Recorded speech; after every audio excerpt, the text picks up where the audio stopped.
Hello प्यारे बच्चे, नमस्कार। कैसे हैं आप? मैं मयंक सिंह अपने यूट्यूब चैनल एग्जाम बिंदु में आपका स्वागत करता हूं। आइए प्यारे बच्चे, एग्जाम की दृष्टि से आज हम लोग एनसीईआरटी में जितने पॉइंट हैं उनको देखेंगे। और हम लोग जो है सबसे पहले बायोलॉजी के टर्म में आज प्रोटीन पढ़ते हैं, फिर विटामिन पढ़ेंगे, फिर जो है वसा पढ़ेंगे, एंजाइम पढ़ेंगे, न्यूक्लिक अम्ल पढ़ेंगे। इसी क्रम में आगे पढ़ते हुए हम लोग बढ़ेंगे और एक एक टॉपिक जो है आपका कवर करेंगे, कुछ भी छूटने वाला नहीं है। चैनल अच्छा लगे तो लाइक और सब्सक्राइब कर लें। आइए स्टार्ट करते हैं। प्रोटीन क्या होता है प्यारे बच्चे? प्रोटीन एक जटिल नाइट्रोजन युक्त कार्बनिक पदार्थ है। जटिल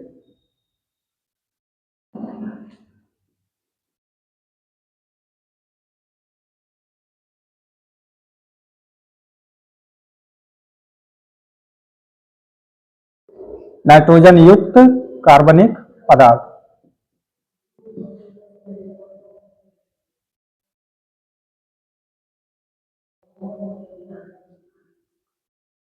एक नाइट्रोजन युक्त कार्बनिक पदार्थ है। इसमें इसमें नाइट्रोजन के अतिरिक्त, तो इसके अतिरिक्त क्या क्या होता है?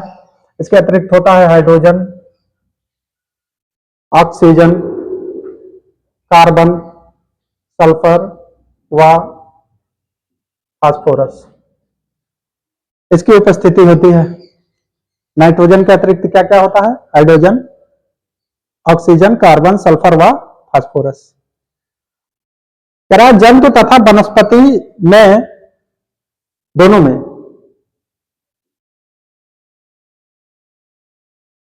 में क्या? तो दोनों में प्रचुर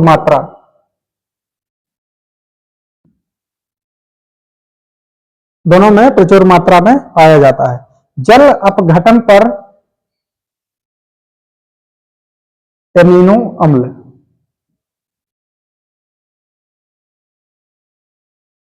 प्यारे बच्चे आपको पता होगा जो एमिनो अम्ल है उसी के द्वारा प्रोटीन भी बना है, उसी के द्वारा हार्मोन भी बना है और उसी के द्वारा विटामिन का भी निर्माण होता है। ये बात आप जान रहे होंगे। तो जब इसका अपघटन कराते हैं तो किसमें टूट जाता है? एमिनो अम्ल में, जो सभी जीव जंतुओं के शरीर का क्या है? प्रमुख अवयव है या प्रमुख पार्ट है। जंतु शरीर का लगभग आपको पता होगा हमारे शरीर में सबसे अधिक मात्रा जल का है, जो करीब 65 से 80% है। और प्रोटीन की बात करें तो हम लोगों के शरीर का लगभग 19%, 19% किससे बना होता है? प्रोटीन से। कह रहा है इत्यादि में मुख्यतः प्रोटीन की अधिक मात्रा उपस्थिति होती है। प्यारे बच्चे, हमारा जो नाखून है, पशुओं के सिंग हो गए, खुर हो गए, और हमारा बाल हो गया, त्वचा हो गए, पक्षियों के पंख हो गए, इस सब में सबसे अधिक मात्रा किसकी रहती है? सब में सबसे अधिक मात्रा रहती है प्रोटीन की। तो इसमें हम लोग भर लेते हैं बाल, नाखून,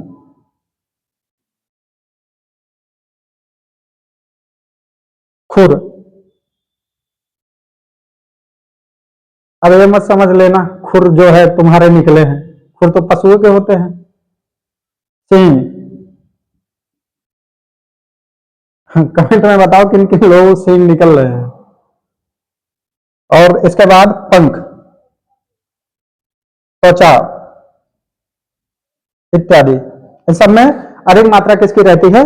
प्रोटीन की रहती है। इस बात को आप अच्छे से समझ गए होंगे। तरह का प्रमुख अवयव है। प्यारे बच्चे, हमारा जो कोशिका होता है, कोशिका में कोशिका द्रव्य पाया जाता है जिसको हम लोग कहते हैं साइटोप्लाज्म। तो उसका जो आधारभूत अवयव है वो क्या है? प्रोटीन। सबको पता है जो कोशिका द्रव्य होता है बिना उसके कोशिका जीवित ही नहीं रह सकता है, और उसका आधारभूत इकाई प्रोटीन है। यानी अगर शरीर में प्रोटीन ही ना हो तो शरीर जो है, शरीर का जीवित रहना बड़ा मुश्किल है, ऐसा संभव ही नहीं है। तो यहां पे क्या हो जाएगा? कोशिका द्रव्य।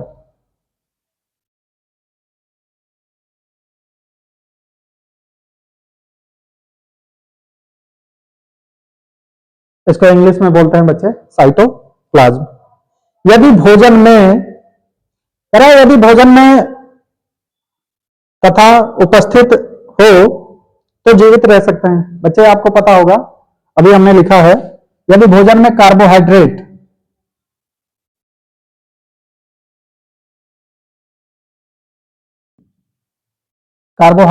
तथा वसा, वसा का मतलब फैट। बच्चे एक एक टॉपिक ऐसा पढ़ाएंगे ना, एकदम दिमाग पे छप जाएगा। बस जो पढ़ा रहे हैं ईमानदारी से आप पढ़ते रहिएगा। तो वह जीवित रह सकता है, किंतु किंतु अभी हमने बताया जो कोशिका द्रव्य होता है उसमें प्रोटीन पाया जाता है, तो प्रोटीन के बिना जो है कोई भी सेल जीवित नहीं रह सकता। ये बात आप समझ रहे होंगे। ठीक है, आगे बढ़ते हैं। कह रहा हमारे शरीर के और प्रोटीन के बने होते हैं, ये कार्य करने में नष्ट होते हैं। तो हमारे शरीर के जो है कोशिका और ऊतक,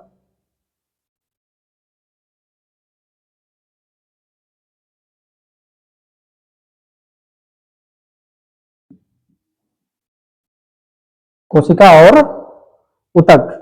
प्यारे बच्चे, एक प्रश्न हम पूछते हैं, बताओ कोशिका का अध्ययन क्या कहलाता है? आपको पता है? नहीं पता है तो हम बता देते हैं। कोशिका का अध्ययन कहलाता है साइटोलॉजी।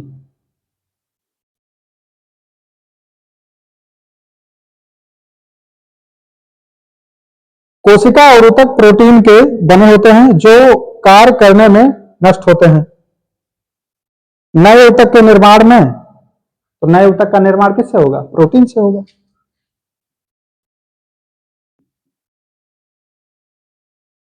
प्रोटीन का योगदान होता है। प्रोटीन शरीर में पहुंचता है डैश डैश तथा एंजाइम। एंजाइम की बात आ गई है बच्चे, तो एंजाइम के द्वारा ही तो अमीनो अम्ल में अपघटित होगा। कौन सा एंजाइम होता है यहाँ पे भरना है। सबसे पहली बात, जब ये शरीर में पहुंचता है ना तो HCl, और बच्चे कमेंट में बताएंगे HCl जो है हमारे शरीर के किस ग्रंथि में स्रावित होता है। तथा एंजाइम, किस एंजाइम की बात हो रही है? पेप्सिन।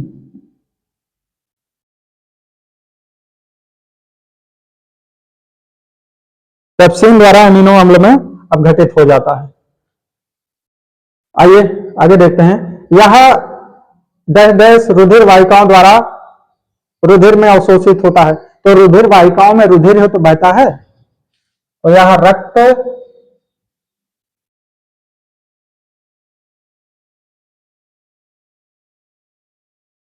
यह अम्ल, अच्छा ठीक है, यह अम्ल, यह अम्ल रुधिर वाहिका द्वारा रुधिर में अवशोषित हो जाता है। कौन सा अम्ल? जो इसमें अम्ल टूटेगा, आपको बता दें काइंड फॉर योर इंफॉर्मेशन, ये अल्फा एमिनो अम्ल में टूटता है। तो आप जान रहे होंगे अल्फा एमिनो अम्ल। बच्चे अल्फा और बीटा एमिनो अम्ल क्या होता है, जब हम आगे चल के आप लोगों को कार्बोहाइड्रेट पढ़ाएंगे तब आप इन सब चीजों के बारे में जान पाएंगे। इसके स्ट्रक्चर से हम लोग बता पाते हैं कौन सा अल्फा होता है, कौन सा बीटा होता है। और कह रहा है रुधिर के प्रवाह के साथ सभी, तो रुधिर के प्रवाह के साथ सभी अंगों में पहुंचता है और नए ऊतक और कोशिका का क्या करता है? निर्माण करता है।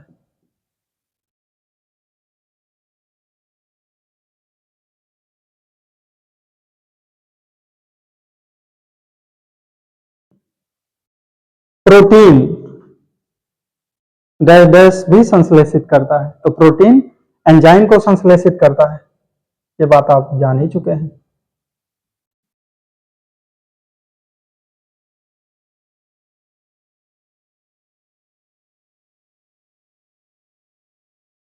कह रहा है प्रोटीन से रक्षा करता है, तो जाहिर सी बात है बच्चे संक्रमण से रक्षा करेगा।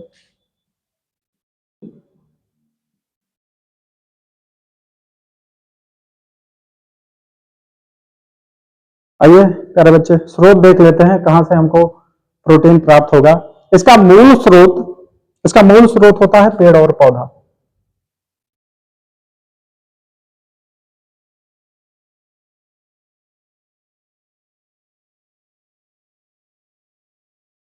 यह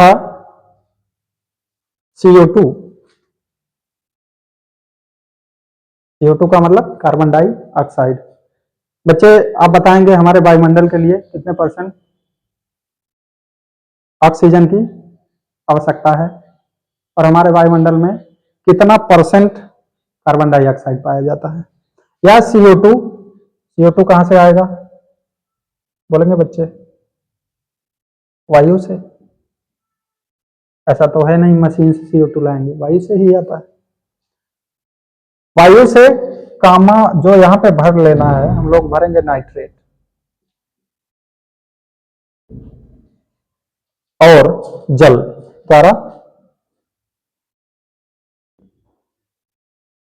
द्वारा संश्लेषित होता है।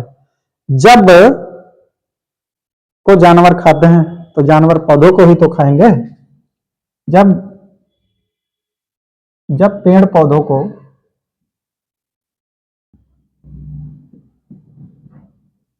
जानवर खाते हैं तब प्रोटीन शरीर में पहुंचकर एंजाइम द्वारा एमिनो अम्ल में जल अपघटित हो जाता है।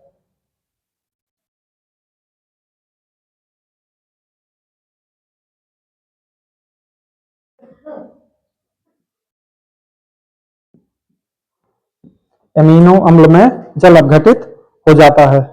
अपघटित होकर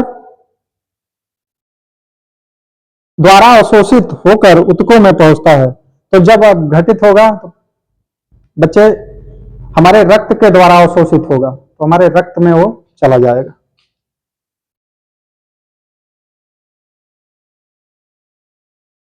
वैसे प्यारे बच्चे,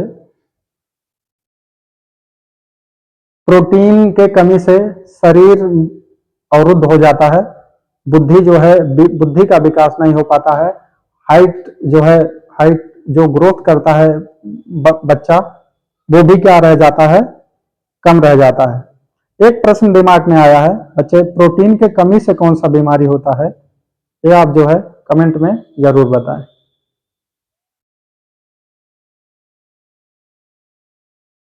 कैरा का निर्माण होता है तो नए ऊतकों का निर्माण होता है। आपको पता है प्रोटीन के द्वारा नए ऊतक का निर्माण होता है। पुराने ऊतकों का मरम्मत कौन करता है बच्चे? वो विटामिन का काम होता है। नए ऊतकों का निर्माण कौन करता है? ये प्रोटीन का काम होता है। इस बात को आप ध्यान रखेंगे। अमीनो अम्ल जिस बंध द्वारा जुड़कर प्रोटीन का निर्माण करते हैं उसे क्या कहते हैं? उसे कहते हैं पेप्टाइड बंध।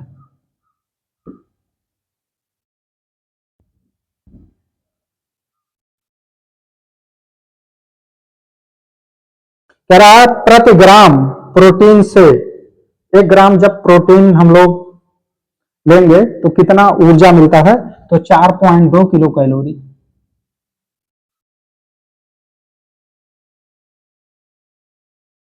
और प्यारे बच्चे, एक प्रश्न हमने लिखा है, प्राकृतिक रूप में सबसे अधिक प्रोटीन, अब बताएंगे क्या भरा जाए वहां? सबसे अधिक प्रोटीन सोयाबीन में पाया जाता है। किसमें पाया जाता है? सोयाबीन में। इस बात को आप ध्यान रखेंगे। प्रोटीन के कमी से कौन सा बीमारी होता है? ये कमेंट सेक्शन में आप बताएंगे। प्यारे बच्चे, प्रोटीन में एक पॉइंट आपका क्लियर होगा। जहां से ये वीडियो खत्म हुआ है इसके जस्ट आगे से अगला वीडियो स्टार्ट होगा। चैनल को लाइक कर लें, सब्सक्राइब कर लें और क्या आनंद लेते रहें।